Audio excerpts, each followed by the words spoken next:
Medical কলেজের আবাসিক surgeon হিসেবে আছি। এখানে আমি কর্মরত প্রায় 3 বছর হতে যাচ্ছে।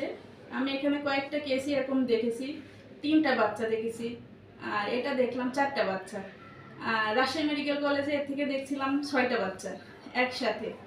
যখন আমি ট্রেনিংয়ে ছিলাম তখন দেখি নাই, বাট আমি ওখানে এখনো যোগাযোগ রক্ষা করছি, তো আমার যোগাযোগ আছে।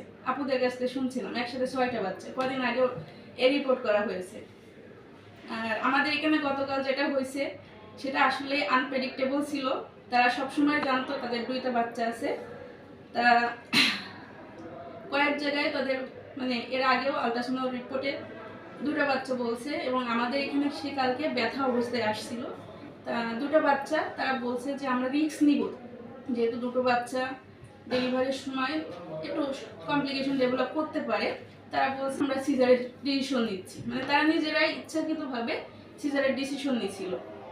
আমরা বলছিলাম যে নর্মালি চেষ্টা করেন, ইনশাল্লাহ হয়ে যাবে, কিন্তু তারা ওটা করেনি যে না আমরা কোনো রিস্ক নিব না, যেহেতু 2টা বাচ্চা আমরা সিজার করাতে চাচ্ছি।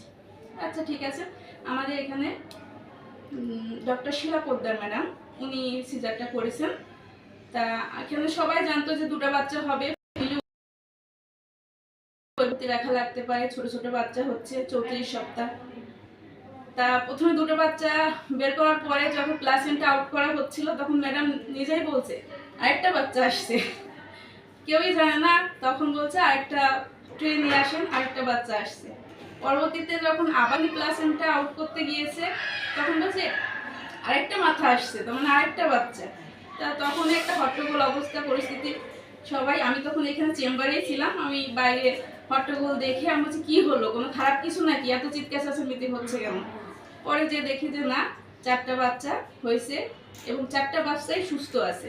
একটা 1 কেজি 900, 3টা হচ্ছে 1.5 কেজি, এবং 1 কেজি 900 সেটা ছেলে বাচ্চা, আর 3টা মেয়ে বাচ্চা। এবং 3টাই আল্লাহর রহমতে তাদের আবগার স্কোর ভালো ছিল।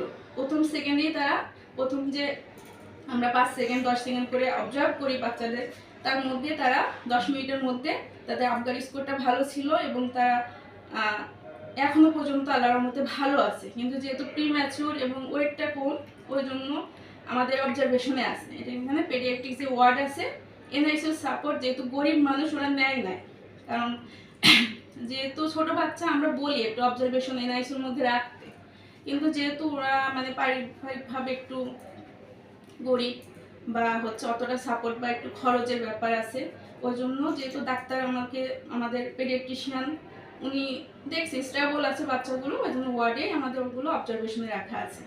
আপনারা চাইলে আমাদের ওয়ার্ড থেকে বাচ্চাগুলো দেখতে পারেন। মাও আপাতত এখন ভালো আছে, একটু মুখে খাইতে একটু ডিলে দেওয়া হয়েছে, কিন্তু এখনো পর্যন্ত ভালো আছে। ঠিক আছে, পুরো নামটা আরেকবার একটু বলেন। আমি ডক্টর মুসলিমান মঞ্জুরা খাতুন। ঠিক আছে, থ্যাংক ইউ।